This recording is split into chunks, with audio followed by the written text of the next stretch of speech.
Yeah.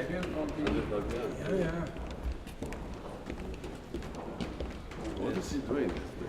He's Yerevani, the morning people. Hello. There's a job. Observatories in Chile, but not in Germany. I know you're a physicist, you're an astronomer. As a background, that's is a very special occasion for us to show you. At the moment, we operate 3.5 meters. So we have 90% clear skies there. A very fruitful collaboration with the Chilean government and a lot of collaboration. Diameter for its primary mirror. You can see all telescopes there as well. This thing really be around the world.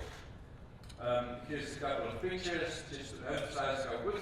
See one of the latest projects that we have deployed in there, which is the adaptive, which is, as I said, a rather unique picture and quantitatively to very high accuracy.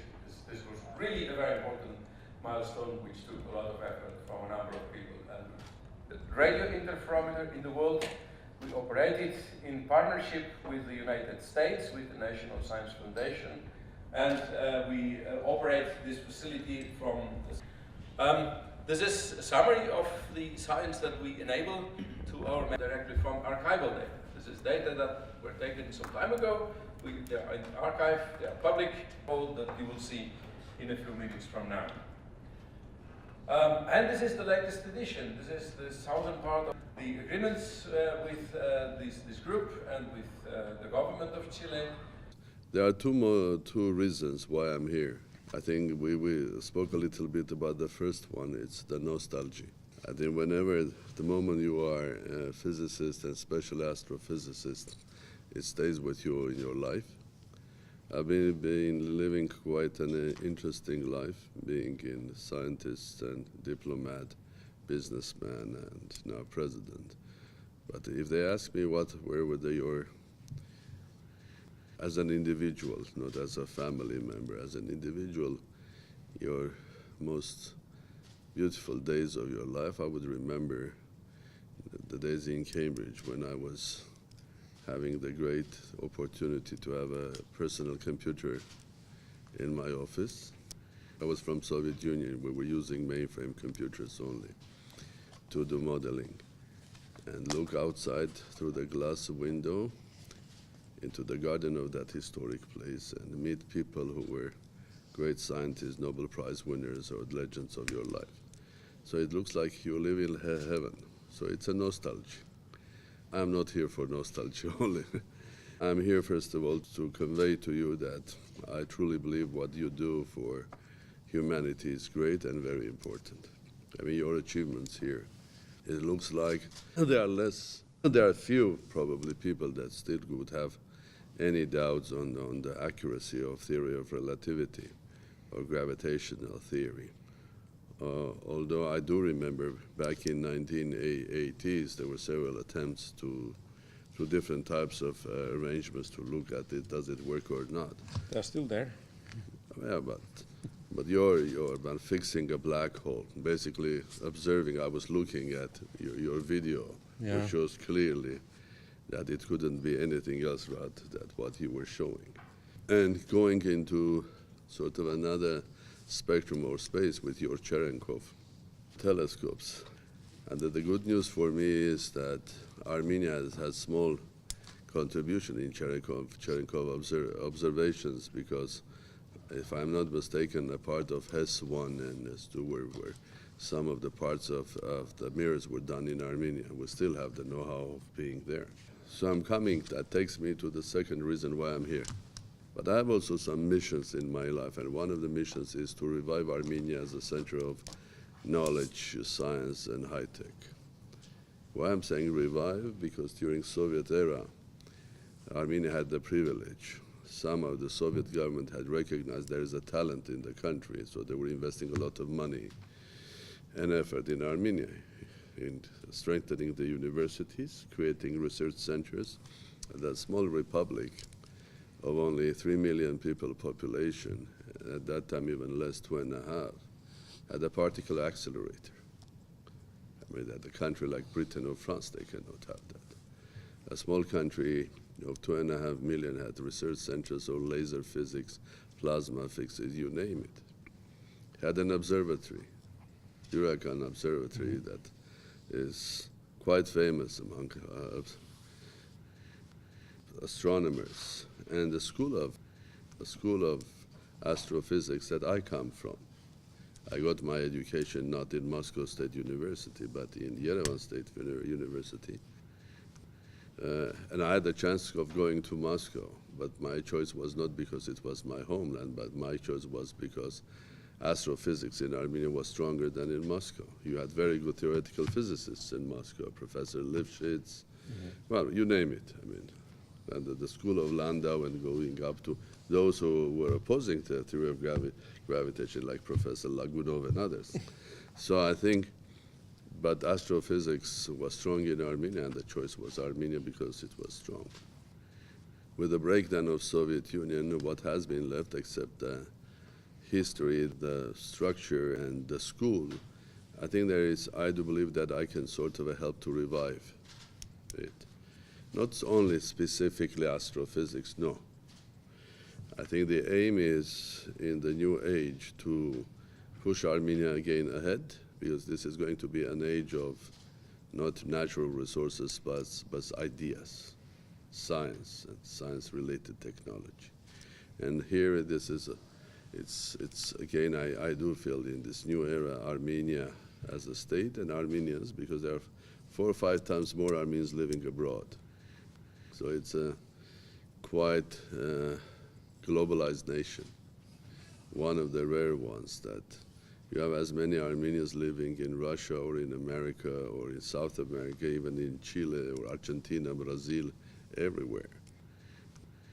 And there's a tradition of valuing education and natural sciences, fundamental sciences. And I want to revive this, to make Armenia again a place where you can develop high technology and science. This is why I'm here, to start on the political sort of a level, to tell you that the government in Armenia, in the name of President and the Prime Minister, and the government will be ready to work with the internationally renowned centers like yours in order to become your partner.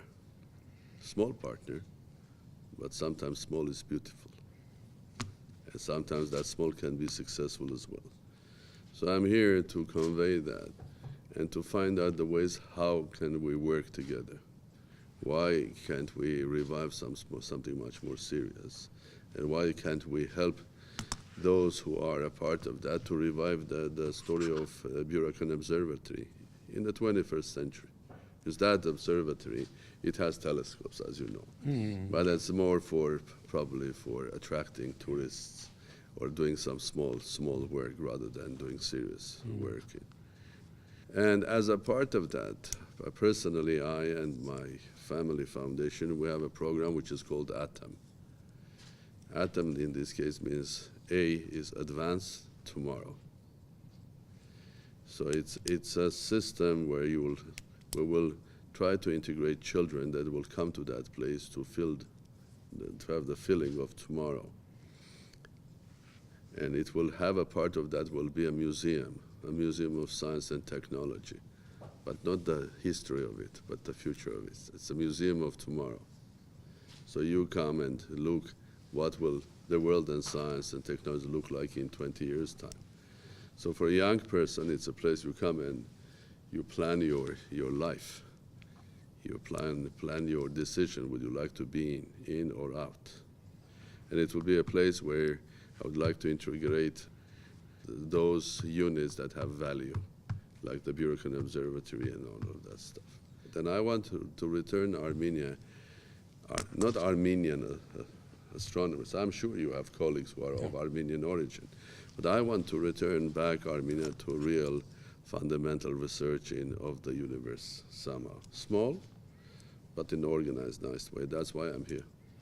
I will take this opportunity to send you invitations. Thank you very much. One will be for an event that we will have on the 7th to 9th of June in Armenia, which is sort of a Chamonix Mont Blanc event called Summit of Minds, where we have invited top politicians, business people, Nobel Prize winner, technologists and scientists. And this is where I invited also Marty Rees, for example, to have a discussion about the future. Okay? But when you come, I will make sure that you will also visit and meet those people that I have in mind. Because it's always a partnership. Well, maybe I want to do it, maybe I'm dreaming, I'm passionate, but there must be a passion from the other side. There is no other way rather than inviting you guys to come to Armenia, and we meet there. You see with your eyes what we can do. Then we have another meeting, and we discuss what we can do. Even a small thing that we can start together would be very useful, I think. Because it will open a door for the future collaboration. The same Bյուրականի Observatory was not made by Professor Ambartsuman and Markarian and others in one day. It took years. Yeah. But you have to start. We have the tradition. We want to revive it. Something for you to remember is 36 meters. this is the 39-meter telescope. 39, sorry. I'm sorry. Don't worry. 39. It's 3 meters, give it or take it. Yeah, so... why not 40? Excellent, thank you very much. Thank you very much. And I also have some souvenirs for you. This is a teaser called Armenia.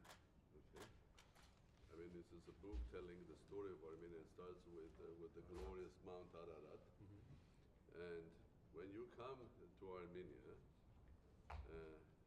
I will be happy to show you not only the history, because they were the very old civilization, but people do believe that there's one of the oldest astronomical observation plates there. So we have one of the oldest professions in the world. Thank you very much. And there's another one which goes with silver medallion showing the old art of Christian handcrafting. Okay. So, thank you very much. Thank you very much. Thanks a lot. Instrument can be cameras, spectrograph. Instrument can be also built. Once they are assembled, checked, they are so. Excuse me. Excuse me. The picture. At the picture up there. So here this is to show This is the actual size of what we have in Chile, and this is the future size of the Nasmith area, where you have a fixed instrument. Let's say an idea, while this size is only dedicated to the small. So this is a secondary mirror. Where is it? On top. Here. On top. Yeah. Here? Here. Yeah. So it's a bit a non-classical telescope. So it's 5 mirrors actually, not only 2 or 3. So this is the big light collector. So the primary. Here's the secondary. Then from the secondary, it goes actually through a mirror, so through the quaternary on the third mirror. And then from third, it goes on the fourth. 0.4 meters across in diameter. It contains 36 of these mirrors. So in diameter. Yeah, in diameter it's a factor of it's 4. So it's so when surface-wise it's almost 20. Yeah, I mean it's 16. Well, that's a bit more complicated because of the adaptive optics that this telescope will feature. If you put this same thing in space, what will be the difference? Are we really losing so much? Yeah, actually the difference is that you get some wavelength windows which you cannot observe here on Earth, which you will Just get in addition edges? on space. Just the edges? No, there are several bands where, let's say, where in space you can observe more. But on the other hand, to lift something like this in space, we have to shrink it down again to 10 meters. So then we lose more than we win. So. Which is working in the infrared. It was used already on the telescope and came back here for an upgrade. So this is as well the advantage of ground-based, and you have a much easier access than if the instrument would be in space. So this one, let's say, will get new detect.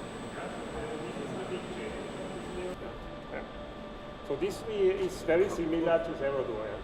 The material we use. The council has a policy for